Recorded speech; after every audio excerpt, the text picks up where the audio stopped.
a leader known for aligning technology with business outcomes without losing the human touch. Mr. Vivekanandhan VC. Success built the trust we needed. And from that point onwards, the momentum shifted for us. Once the center was up and running, you were leading teams across geographies and time zones. Built through relentless execution and shared commitment to our core mission. That really emphasizes how complex and evolving these risks. So we adopted a zero trust principle: never trust, always verify.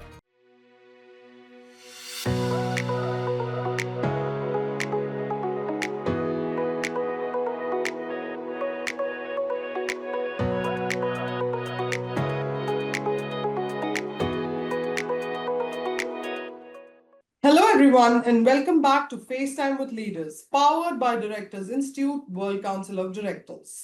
I'm your host, Charu Mehra, and today we are joined by a powerhouse from the enterprise tech world. Our guest is a strategic IT operations leader with 19 years across healthcare, logistics, and telecom.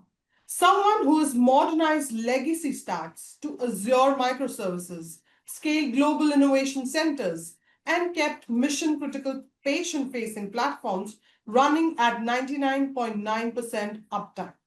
He has led DevOps at scale, built high performing cross functional teams, and embedded security, resilience, and governance into everyday execution. Please join me in welcoming Mr. Vivekanandhan VC, Director IT Operations, a leader known for aligning technology with business outcomes, building resilient systems, and delivering transformation without losing the human touch. Mr. Vivekanandhan, welcome to the show.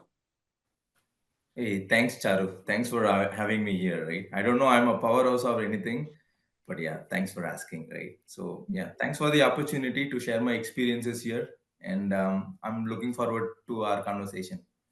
Absolutely. Looking forward to have a great conversation today. Okay, so let's begin. So, Mr. Vivekanandhan, we'd love to start easy. Could you share your career journey with us in simple words, where you began, couple of moments that really shaped you, and what you're focused on today? Okay, okay, interesting question. Starting up, okay. So my career really began as an hands-on engineer at Infosys. I can say that Okay. it's more on an engine room of technology. And I was this person who's deep in code, ensuring systems ran smoothly for like giant telecom clients, right? Right. Yeah, it was a fantastic foundation for me. It taught me Mhm. it gave me the opportunity to learn the technical depth, have that perseverance, rigor, and what it takes to keep critical infrastructures alive and running, right? So, Right. but I soon realized that, and I had help along the way, like, great leaders who shaped me, and then they made me realize that I can do a lot by by orchestrating a lot of things to achieve Mhm. bigger and greater results. So I realized Right. that I was more fascinated by the orchestra than by playing a single instrument, if I may say that. Okay, right. So I wanted to understand how all these pieces came together to serve a business goal. And I was very curious about it. And then that curiosity led me to my first major turn, right? Moving into operations, leadership Mhm. in Cognizant, right? So this was my first shift from a technical guy and a technician to a conductor. And then I Okay. was no longer just managing systems. I was managing the outcome for a lot of clients, and I learned how to lead bigger global teams, navigate complex client relationships, and most Right. importantly, how to translate business problem into technology solutions, something like that. Mhm. So my key moment was leading a massive high stakes platform migration with zero downtime, and it taught me. It took a master class in planning, risk Right. management, and then like say that calm under chaos, that kind of a thing. So it taught me everything I know right now. So that experience at the stage for my biggest and most currently rewarding challenge for my career at Quest Diagnostics. And I got an opportunity to be part of a team which built the Global Innovation Center in India, right? From ground, Oh, yeah, from ground up. Yeah, it was a great wow. experience for me, thanks to my boss. So imagine starting with a blank sheet of paper and a mandate to create a strategic capability, not just a support office, right? We are very particular about it. And Right. yeah, so it was a huge risk hiring the right people, building the trust with the team onshore, and proving our value immediately, right? So Mhm. it's not like, yeah, so it's not like, you started something and then you deliver after 2 years, like, you Right. it's like that.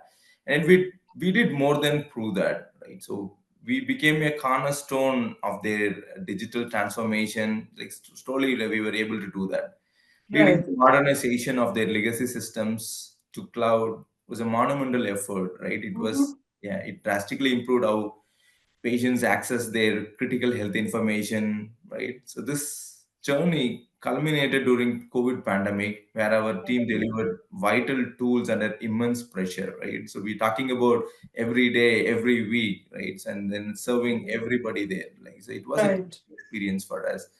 That moment, knowing our work directly impacted people's health and safety was a great, it's a profound breakthrough, if I may say. Mhm.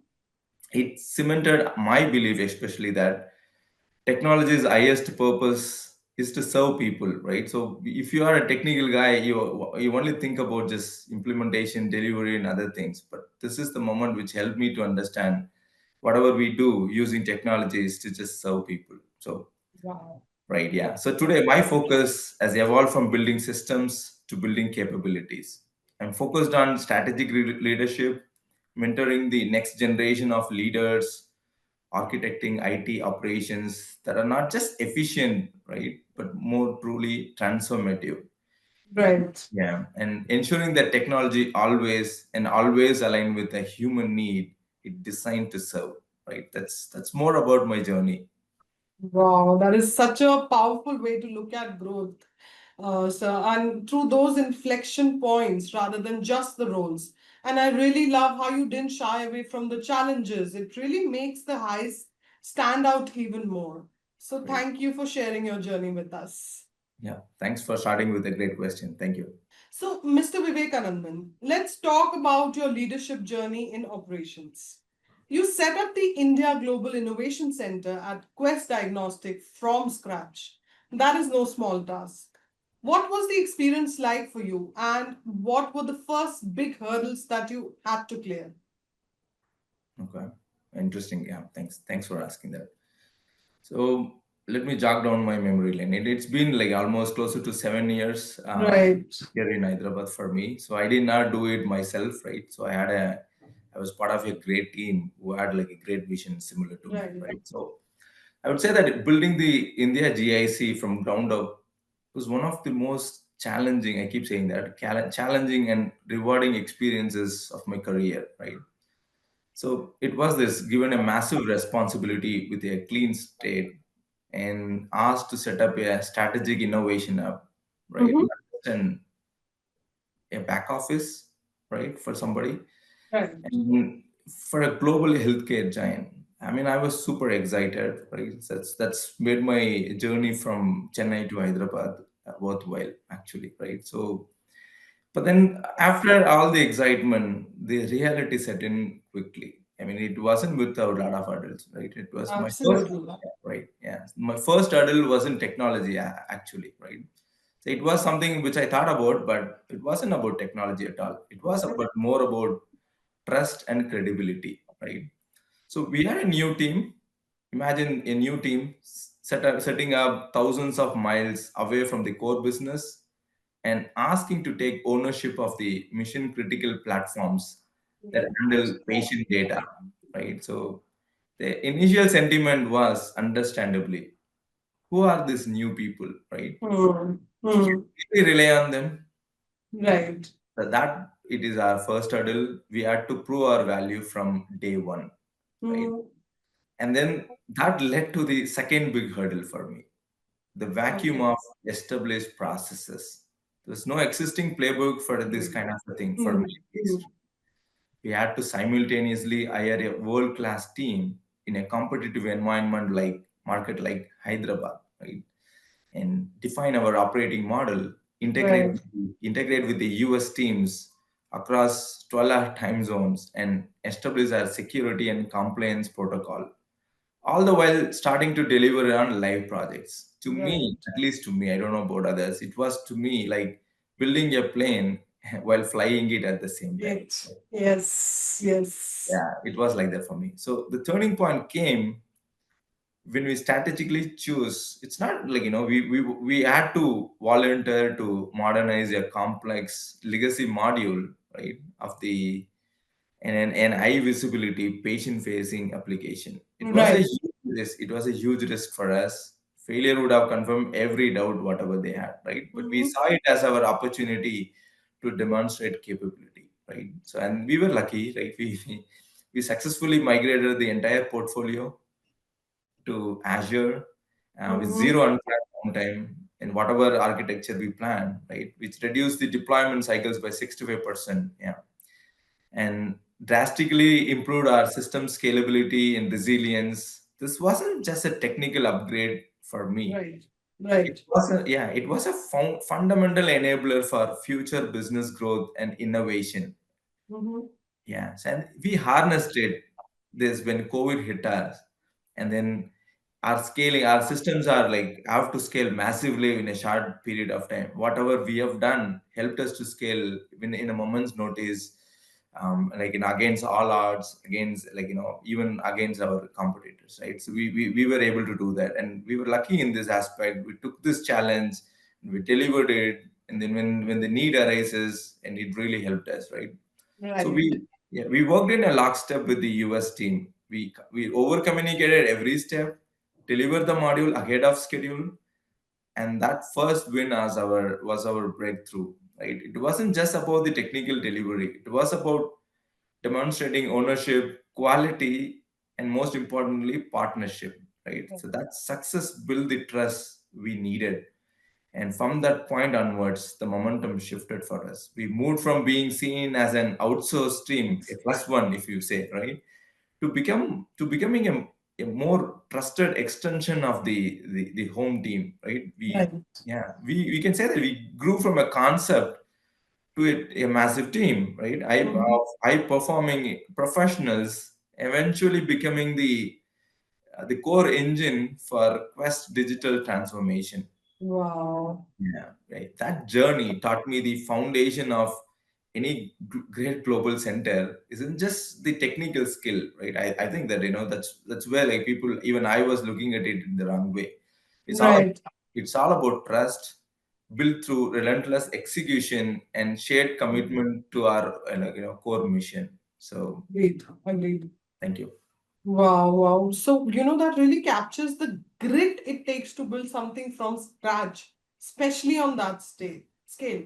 And it's striking how the early chaos actually shaped the foundation for a long-term success. So, kudos to that, sir. Thank you so much for sharing that with us. Thank you. Yeah.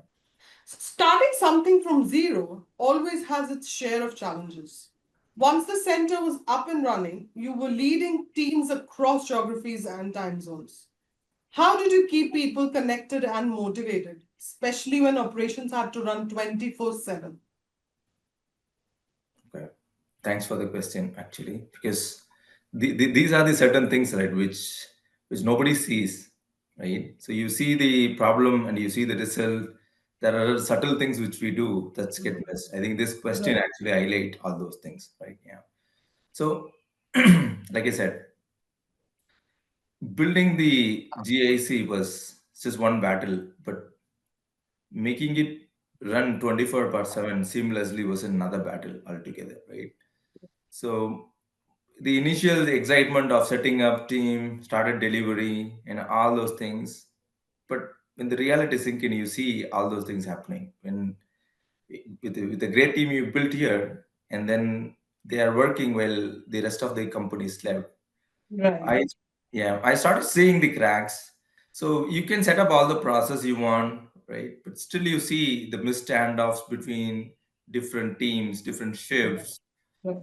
right? And a sense of isolation for the guys who work in the night shift. Night. Mm. And then it kind of erodes your morale that comes from a constant high pressure support. Right. Right. So that was palpable for us, and then we see that as a biggest hurdle for us.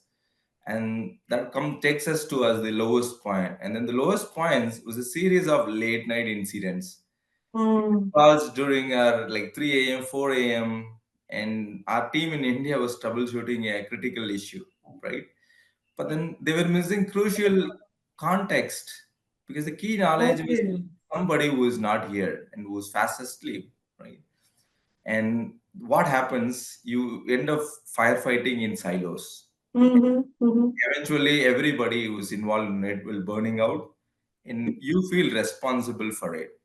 I, and I knew it that if you didn't solve this human puzzle connection, Right. Right. entire operation model will crumble, no matter how good our technology was. Works. Yeah, we had to stop just managing the clock and start bridging the time zones. And I call this as my transformative ritual, right? So we did few things.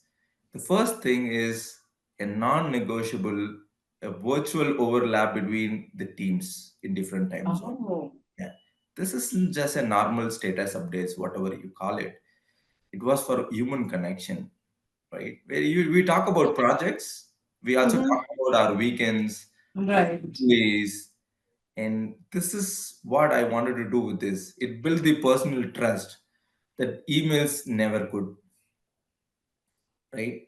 The next one is the email handoffs.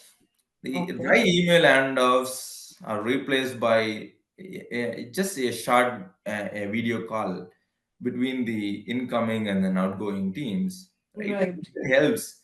It created a dynamic conversation where you could ask questions, hear the tone of Right. the voice, and then also the sense of urgency of issues. Sometimes that emails and other thing, right, will not catch that. So this is Agreed. an important step for us, and it really Right. paid a lot of dividends, right? Right. Then the next one is making your people who's working like stretching beyond their working shift, right, night shift, making them visible. So I make sure that we periodically join their sync up in the late nights, and it just want to send a powerful message that your work is critical and I see you, right? Right. And we celebrate their wins in all hands meeting, ensuring their contributions were never out of sight or out of our mind. So that was a great thing for us. It was a great learning lesson where Mm-hmm. these small consistent ritual change everything for us, right? Right. I'm sure that that late night 3 a.m., 4 a.m. call did not stop at all, but they changed. But Yeah, so they became calls between colleagues who knew each other, not just strangers across the world, right? We stopped being from two different teams and two different problems. Finally, became one unit with a single, I would say, like single heartbeat, right? It's like we started operating as a cohesive unit, and right. yeah, it taught me that in a 24/7 operation, where most critical infrastructure is in the servers, it just trust. And you build that not through the grand gestures process, but through deliberate daily act of connection, right? So Right. it's again going back to that. It's not about technology, it's much more than that, right? Right. So yeah, Wow, thank such you, Christian. Thank you.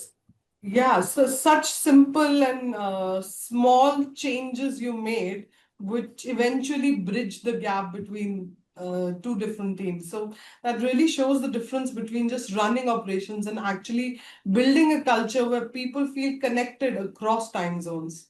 And what stands out is how you just didn't focus on systems, but also on the human side. Making night shift employees feel valued is something leaders can often overlook. So thank you for that. Kudos to you. Thank you. That makes me think about how fast the tech landscape is shifting. We hear the phrase digital transformation everywhere, but for you, it wasn't just a phrase. You lived that reality. From your experience, what does digital transformation really mean in practice? And what separates the project that succeed from those that just remain buzzwords? You're right. The term is everywhere. even a normal workflow change is communicated as a digital transformation, Digital transformation. right? So to me, during our mission, it's to this digital. This is all about like modernizing our legacy systems. Mm-hmm. This isn't about like becoming digital. It is about a very tangible and high stakes problem. We have a problem to solve, and what are the things we need to do to solve it? Right. Our aging systems were becoming an risk to the patient care, and doctors and patients needed faster and more reliable access to critical information. And our technology was holding them back. Right. So, in practice, the digital transformation meant only one thing for us: removing that friction, Mm-hmm. right? So, the challenging or the messy part wasn't about the technology for me, it was the change. We had great, brilliant engineers who were experts in monolithic systems, right? So, monolithic systems are old, massive systems which cater to the Right. needs of the clients. Right.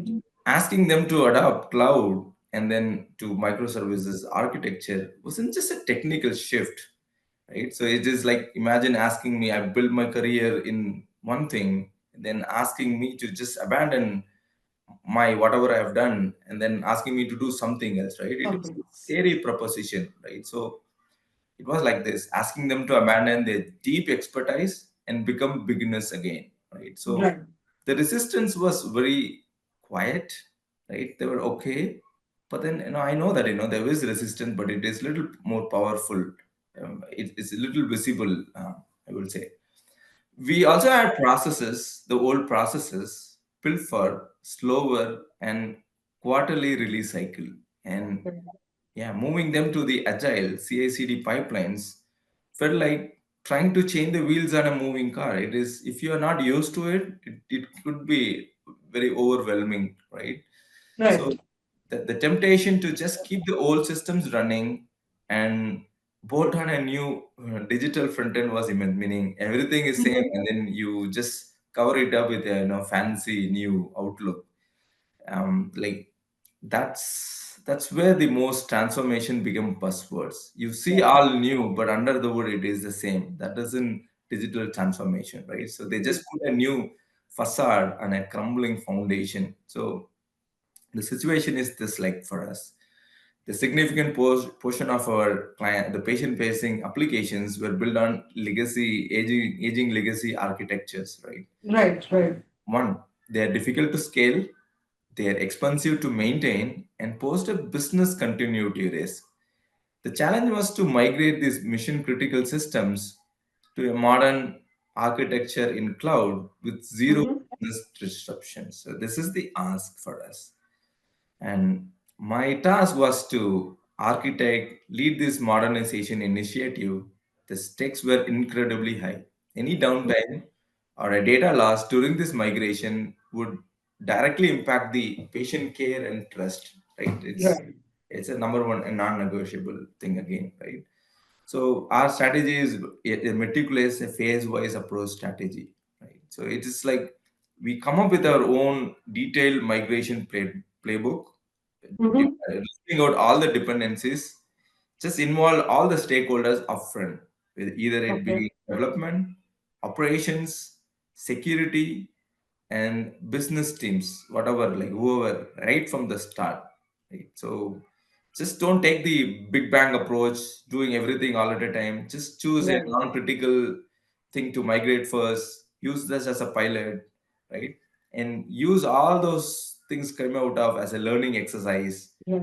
right? Right. And redefine your process, tools, and then communication plan as well. Not just Mm-hmm. system. This is key here because the process has to be changed as well. Right. Right. Right. So that kind of a thing. So, and it was, we established a clear command center and then a communication protocol to keep all parties informed throughout the process. And the Right. result is this: successfully migrated the entire portfolio to cloud with zero unplanned downtime. Wow. Yeah. Then the new microservice architecture we built reduced the deployment cycles by more than 65%. It's a big deal for us. And and it drastically improved the system scalability and resilience as well. And Okay. it really helped us during the COVID time when, like, we were firing on all cylinders. We were maxing out on everything, like, more than Right. 200%, 300%. And this Mhm. was a big thing for us. So to me, whatever we did is just not a technical upgrade. It was a Right. fundamental enabler for future business growth and innovation. And so, what made our transformation succeed, right? Boil down to few things, right? Okay. Just now, don't talk about like building this, building that. Make everything, like every line of code to an human outcome. That gives Mhm. your people the courage to endure the painful learning curve, because you're doing something new. They're not used to it, and if they know that what is their outcome and what is the impact on real people, right? So helps them to endure the painful learning curve, Absolutely agreed to this. right? So not just tools for us, right? So and you use the leadership as a bridge. My role wasn't to just dictate the solution, to protect Mhm. the team from the pressure of business while they build it, right? And it can happen both ways, and to tirelessly translate the technical challenges into the business risk for the executives. So it was about Right. creating safety and alignment as well. Yeah, that's more on that. Wow. That was such a refreshing way to cut through the jargon, Mr. Vivekanandhan. Thank you. Making digital transformation feel real and human and not just about tools. True. What stands out is how you shared the struggle in the middle and the resistance and the dips, and that honesty makes the success feel earned. So, thank you for sharing that with us. Okay. No worries. Thank you. So, you've seen this industry change so much from on premise data centers to hybrid cloud, from manual deployments to DevOps and automation. Through this change, what's the one leadership lesson that has stayed constant for you? Okay. Right. Yeah, no, like I said, I came from the technical background, right? So earlier in my career, in a place like Infosys, I believe the most important leadership lesson was technical mastery, right? Believe Right. it me, like lived the life for like more than a decade. If I knew the systems better than anybody else, I could debug the deepest code, architect the most elegant solution. Right. That was how I would lead and earn the respect, right? So I was this go-to guy for everything. I don't want to call myself an expert, but Mhm. the expert, the person who could fix the engine, and that felt like leadership to me, right? So, but that belief actually hit a wall when I moved into, build this, taking care of or directing these large-scale operations and being part of a team in GIC building, build at Quest. Suddenly, I was responsible for systems so big, so vast, and complex that no single person could possibly master all of them, right? It's not humanly possible. Right. So the pressure was immense, and I defaulted. Usually, when you are having this, when you run into problem, you always find your most go-to thing, right? Like a rat Right. finding the known hole. But I defaulted to my old habit, diving deep into every major incident, trying to be the hero who had the answer. Right, the old habits die hard. But I remember one night during a critical outage, I was in a big call, exhausted, a long call, micromanaging a troubleshooting step, and that I heard the frustration around my team, but in silence, right? They don't say it in words, but you can. Instead of being the guy who's providing the solution, I was becoming the bottleneck, right? I'm trying Right. to be the smartest person in the room. I was not empowering the very experts I have hired. I was managing the systems, but I wasn't leading the people, right? So came back, came from stepping back actually, right? Right. Not by stepping. So during another crisis, I forced myself to stay quiet. I simply set the context, right, Mhm. guys? This is what at stake for our customers, patients. You are the experts, right? What do you need from me to Mhm. remove the hurdle or unblock things, right? Right. If you see, right, something magical happened. The team collaborated, they innovated, they owned the solution. My role Wow. wasn't to have the answer actually. Like it was to create the conditions for them to find the right answer. Right answer. Right. Right. I was there to remove the obstacles, secure resources, and shield them from external pressure and noises. Right? They solve the problem faster and better than if I even had been doing it. Even had been like hands down with that. Right. So that was an enduring lesson, and that's the one constant lesson that has held true from my on-prem data centers, like whatever we do, and then now to the cloud. The Right. most critical infrastructure you will ever build is not the systems, but human, actually. Right? So technology changes relentlessly. What doesn't change Right. is the need to build a foundation of trust, a psychological safety, and a clear purpose. And I believe that my job isn't to be the technical oracle anymore, right? I don't know that, but that's pretty much what I wanted to say. So it's to be the architect of an environment where talented people can do their best work, where they Right. are empowered to take risk, where they know that they are connected to a mission bigger than themselves, right? The platforms, the languages, and the tools, whatever we use, will keep evolving. But the power of motivated and an united team, right? So to me, that it's an absolute, and then it is an eternal currency of leadership. And I always believe in that, and I go by that. No one words. Wow, it is, and I do believe that it is sometimes little difficult to give up control, to take a step back, and you Yes. did that. So kudos for that, sir. And it's striking how one principle can anchor leadership across so many technological shifts. That consistency really comes through in your story. The way you shared your low points before the breakthrough makes the lesson feel hard earned and relatable. Thank you. So, kudos to you for that change and thank you for sharing that with us. Thank you.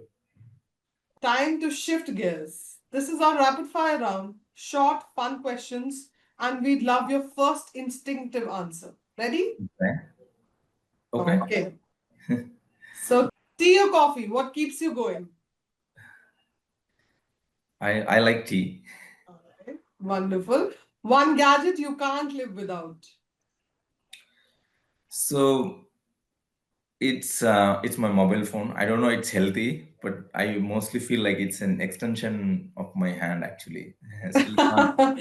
I mean, it's in these days, it is an extension of your hand. Like everyone would say that. So I can totally understand you on that. All I know right. it's not healthy, but that's how it is for me. But then, it's work also. Like you just can't give up your phone because you have work as well and you have to use it there. So True. totally understandable. Okay, if you had a free ticket to travel anywhere in the world tomorrow, where would you go? Okay. There are a lot of places, but I'll go with um, my choice. So I think being an history buff, I would say Italy, right? I heard Uh-huh. so much of stuff about it, right? So Right. the culture, how everything evolved from there, and the Roman Empire is the first big empire. They ruled everything, Right. right? So I wanted to see that. I went go to Italy and then want to see about the historical stuff. So I would say Italy for me. Italy. Yeah. Great. Okay, next one. What's your comfort food on a hectic day? Okay. So since I live in Hyderabad, probably I will say it's biryani for me. Mm-hmm.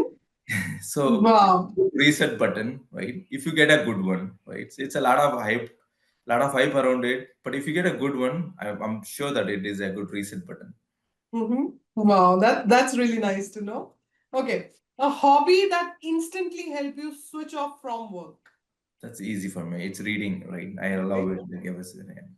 Wow, wonderful. What's your favorite book? This is not from the set of questions. This is my answer, impromptu. What's your favorite book? There are many. Okay, so like I like the leadership book. Like start with why. There's a lot of things, but to me, my favorite book is Cain and Abel by Jeffrey Archer, right? Okay. So I keep reading it. I keep every time it's a my go-to book. Like I like as I grow older, like I go back to that. I read it. I get a lot of inferences, and then I learn a lot from Right, it. So right. different. It It is happens like as you grow, your understanding of things also change. So, absolutely right. yeah, all right. Okay. Where were we? One movie you can watch again and again without getting bored. So I mean, like it's like my daughter is 12, and then she's a big fan of this Harry Potter franchise, and so I'm forced to watch it over and over again. But it's growing on me again, like similar to reading books. Like I get a lot of inferences every time I watch it. Like I don't know. Right. At this moment, it is more like an Harry Potter. Good, good. I can totally relate to your daughter. Yeah, I'm a Potterhead myself, so good.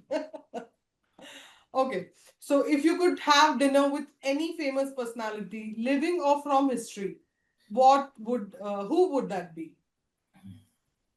Okay. No, you know what? I really thought about it, and like I don't want to be.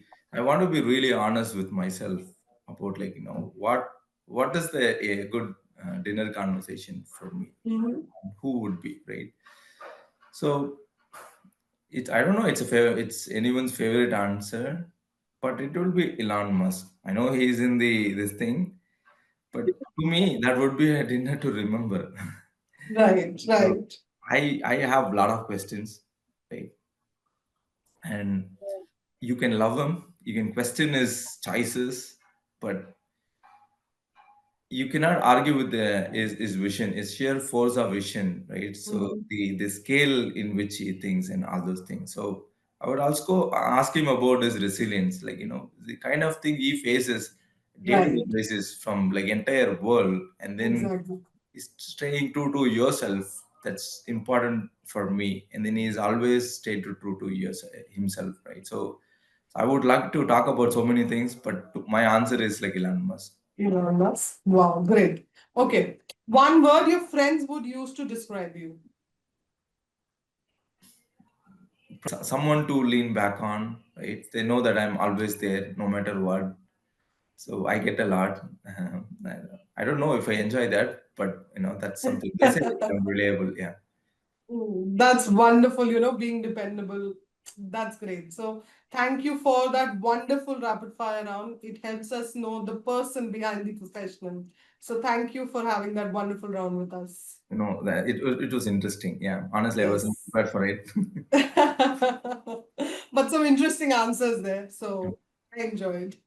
Mr. Vivekanandhan, recently in Chandigarh, authorities uncovered a network of fake IT firms posing as well known brands like Microsoft and HP. They used spoofed websites and tactics to scam foreign nationals and launder money.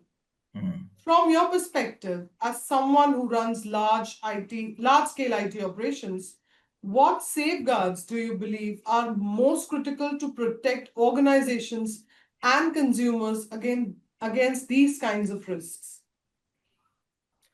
A long question, right? And it is rightfully so. To me, the I believe in one thing. Our systems, whatever process we build, we are not just protecting data. We're trying to protect the people behind the data, right? So it's Right. etched in our thing, right? So I'll start with this.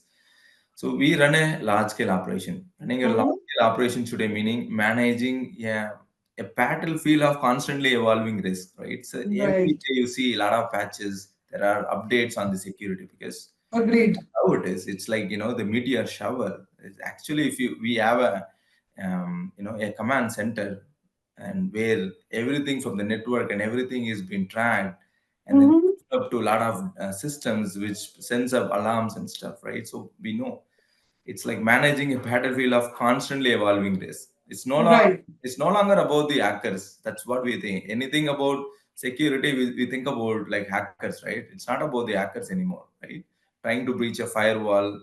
It's about sophisticated social engineering too. And it's Right. an important thing, like it's not just for us, it's for everybody. It's sophisticated social engineering fraudulent transaction, API vulnerabilities, right? That can erode the customer trust in an instant. A breach, Mm-hmm. it has to be reported, government mandate. Once it comes out, the trust is completely gone. No, it can't, Right. like, the you see about like even our Paytm and stuff. A lot of people, educated people, still refuse to use that because they're worried about it. And you keep Exactly. hearing about all those things, right? So because the one thing is true, the attack surface has exploded, meaning the Right. kind of attacks, the way they do it has exploded. And our safeguards, whatever we put in, the guardrails have to be just as dynamic as the As attacks, the advance. right? So the biggest challenge we faced was the sheer volume and the sophistication of the attempts against our portal, right? So, right, like Right. I said, we have a run a command center, we know what exactly is happening, right? So we see everything from credential stuffing attacks to sophisticated phishing campaigns Mm-hmm. targeting our users. The tip came when you realize whatever we build, the traditional perimeter-based security model was it's somewhat inadequate, right? We were playing whack-a-mole. You solve one thing, another thing crops up. You It solve comes one up. thing, another thing crops up, right? Right. So blocking one IP address just meant that the attack came from another. If you are going to be reactive, it was a losing battle, right? So that's the number one. And the turning point was a shift in philosophy from building a higher wall. Imagine that you wanted to safeguard yourself, bring a high wall higher, higher, and higher, right? Instead of doing that, try building a smarter one, right? A multi-layer immune system. Mm-hmm. You move beyond just technology to a fusion of people, process, and technology, right? Right. So Right. I will say that that few things are non-negotiable in this. The first one is identity as a new parameter. The most critical safeguard is a rock solid identity and access management. Mm-hmm. Yeah, so we implemented robust MFA, multi-factor factor authentication, Authentication. um, and for high risk actions and step up authentication. So this single layer stops the vast majority of account takeover attempts dead in their Okay. tracks, right? So Right. it really helps, and because it doesn't allow the next level. And Mm-hmm. zero trust and behavioral intelligence. So we adopted a zero trust principle: never trust, always verify. So we integrated this behavior analytics kind of things into our monitoring, Okay. right? So I would say that a lot of things go down with that, but probably I may not be able to articulate that. But this means that systems learns what normal look like for each user, their typical login time, location, behavior. The user from somewhere suddenly tries to download like 1,000, 2,000 reports from an IP in a different country in a Right. different time, and system doesn't just block it, right? It triggers an alert, requires Right. additional verification. This protects the consumers even if their credentials are stolen, right? So there are a lot of things we did around the monitoring and alert, which really helped, and we are integrated with a lot of smart systems which helps to do that, right? And then relentless consumer education, right? So we Right. pioneer in that. The strongest technology is useless if a consumer is tricked into handing over their keys, right? What's the point of building all those things if you don't train your consumers how to use this, Agreed. right? Agreed. To launch continuous and clear communication campaigns. It could be either Mm-hmm. like simple emails or in-app messages or like tutorials of videos teaching you Right. how to spot what is phishing, phishing attempts, and the importance of not reusing passwords, right? So what we did through all these things, we made security a shared responsibility. It's not just Agreed. us, right? It's Ah. everybody. Hmm. So to me, the lesson was very clear. You can't just buy a silver bullet product and then say this is going to take care of everything, right? So the ultimate safeguard is a culture of vigilant architecture. It's about weaving Right. security into every fabric, the very fabric of every application from day one. You think from security, empowering team to think like an adversary. Like it's Mm-hmm. just asking, oh, will this? Who is going to do that? Who will think like that, right? If you have like 0.01 possibility of that happening, and you're done, right? So empowering your team to think like an adversary. If someone comes with that, and it's important that you understand and accept that, rather than saying who would do that, right? And never stopping the education for Right. engineers and your consumers alike, right? So that's why you see every year there is mandated training, even though that they know it, there's something new comes up, and then there's added part of the training, and it's a mandatory training they have to take, and we keep sending consumers important information. It is a Right. continuous cycle of protect, detect, and respond, all built on a foundation of zero trust, right? So it's an opposite thing, but it works because in the end, Right. like I started with this actually, right? In the end, the goal isn't just to protect the data; it is about protecting the people behind the data. People behind the data. Exactly, right? Yeah, Wow, wow. That really emphasizes how complex and evolving these risks are and how much leadership and culture matter alongside technology. true. So thank you for sharing that with us. Thanks. Mr. Vivekanandhan, you are also associated with Directors Institute. What inspired you to join the institute, and how has that experience shaped your perspective as a leader beyond day-to-day operations? Okay. Yeah, a great question. Thanks, Charu, for asking it. Right, because I'm in a juncture that that I'm learning a lot, but I also wanted to see, and I know that what are the things I lack. Right, so I'll tell you Correct. this. For years, my leadership was defined by execution, Mhm. delivering projects, ensuring uptime, availability, right, optimizing operations. I was deep in the engine room, I would say, and I prided myself on that. Right? To me, that gives the that more satisfaction. As I took more strategic roles, particularly part of a team building the GIC, right, I began to see larger landscape beyond the day to day. So you go higher, you can see a lot actually, right? So there are a lot of things like you wanted to you will see, and then you wanted to be prepared for. I was interacting with senior leaders and talking about risk, presenting on items, and making decisions. Whatever we take, it has far-reaching consequences, right? So I realized there was a whole language of governance Right. and then the long-term value creation. So if you see that what we do, a task is given to us, we deliver it. But this is like little more. What I'm getting into is little more, right? I have to also think about long-term value creation, right? That I truly have to master. That's what actually wanted me to look towards in this direction and see that what is there at offer. And Right. we learned about the Directors Institute, and it wasn't about adding a line to my resume. Let me be honest with you, right? I don't want Right. to spend my time and doing all this thing, but it was about closing a critical gap in my understanding of what leadership at the highest level truly requires, right? That is what, like, and I started looking um, for things to learn, and then I learned about Director Institute, and then I'm associated with them right now. So the experience was frankly, I thought I knew a little bit, but I know that I'm not in my truly out of my element here. A humbling dive into a deep water. It challenged my entire operational mindset. Right, I was surrounded by Right. seasoned board members from diverse industries. Right, I see doctors, finance, from manufacturing, legal. My instinct was to talk about how to get things done. That's pretty much what I know. And our Right. pipeline, cloud migration strategy. But the conversation there about where, why, and what if, right? It's a Wow. new world for me. And what is ethical implication of this data strategy? How does this Right. technology investment create sustainable value for all the stakeholders, not just this short-term gain?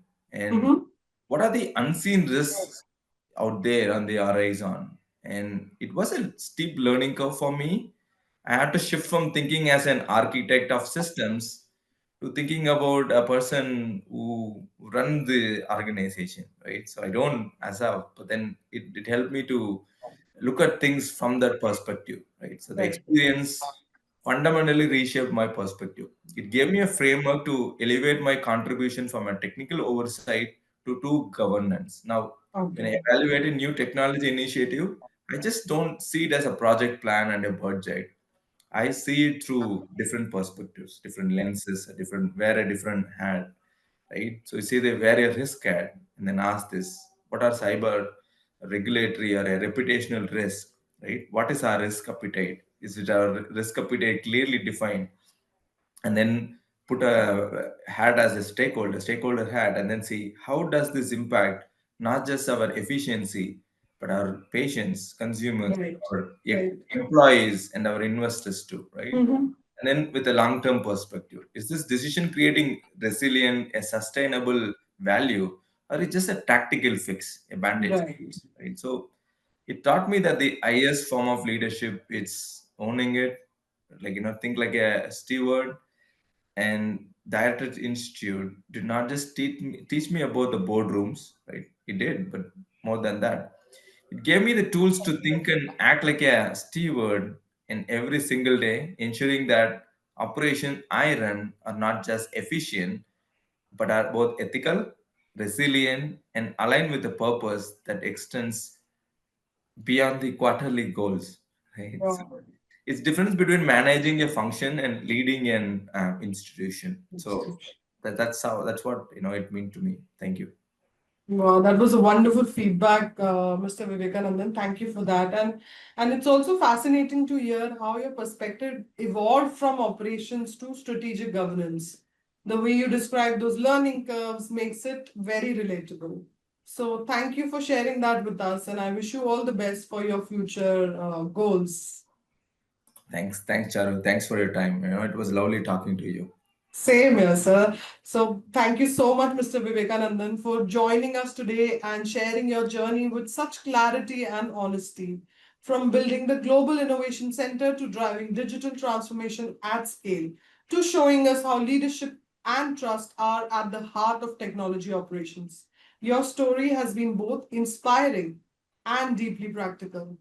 What really stood out in our conversation is how you balance two worlds, the complexity of systems and the simplicity of people first leadership. It is a reminder that behind every reliable platform or secure operations, there are strong values and resilient teams holding it together. Thank you. Thanks for saying that. To our listeners, I hope today's discussion gave you not just a view into IT operations, but also lessons on adaptability, governance, and leadership that apply across industries. This has been FaceTime with Leaders, powered by Directors Institute World Council of Directors. I'm Charu Mehra, signing off. Until next time, keep learning, keep growing, and most importantly, keep leading with purpose. Thank you.